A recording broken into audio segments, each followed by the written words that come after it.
Išryškėjusios smulkios pavienės kraujagyslės veide ar net visas jų tinklas itin dažna, sunkiai paslėpiama problema, varginanti ir jaunus, ir vyresnius, ir vyrus, ir moteris. Dažnai moteris ateina ir skundžiasi, kad nuo mažiausio susijaudinimo išrausta, nuo staigių temperatūros svyravimų pasidaro raudona oda.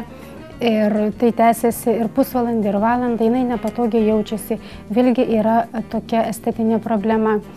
Tai pasireiškia gana jauname amžiuje. Tai galiu įvardinti netgi nuo 25 metų, kuomet pradeda silpnėti jungiamasis audinys.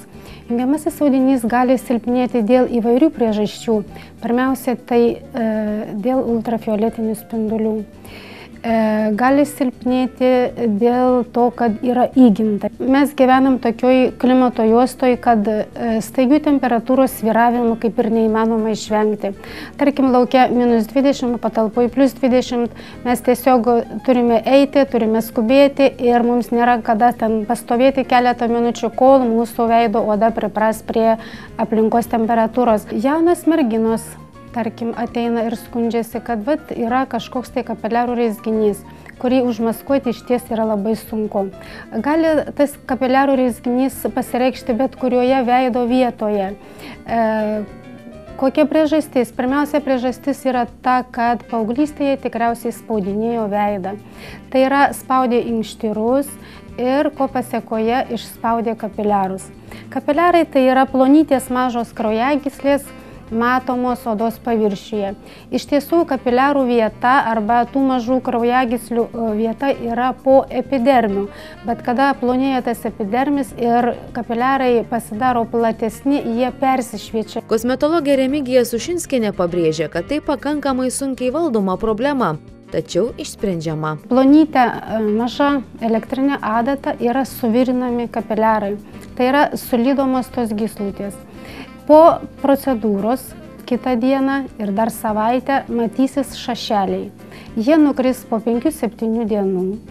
Tada tą vietą reiktų saugoti nuo tiesioginių saulės spindulių, neiti į soliariumą ir neskatinti, kad greičiau gytų.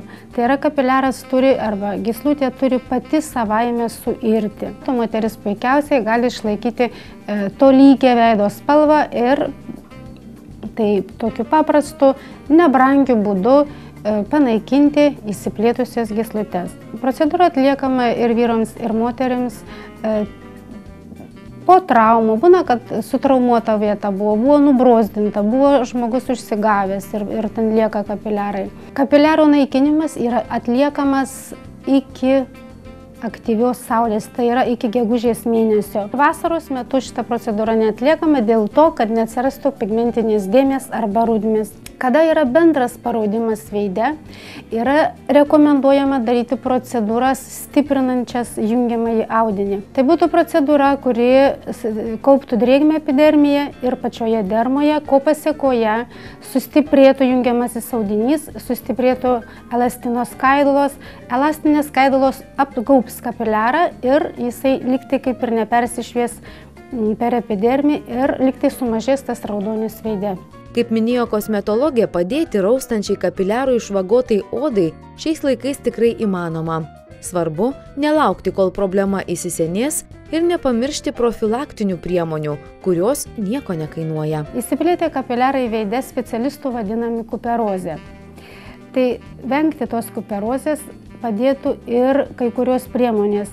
Tarkim, vengti ultravioletinių spindulių, neiti arba riboti saunas, pirtis.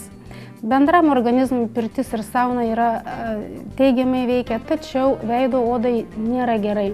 Jeigu moteris mėgsta lepintis pirtyje ar saunoje, jai reikėtų saugoti savo veiduką, kad jis nekaistų. Jeigu ir jūs kenčiate dėl raustančios veido odos išsiplėtusių kapiliarų, kreipkitės į kvalifikuotą specialistą ir nebandykite problemų spręsti patys.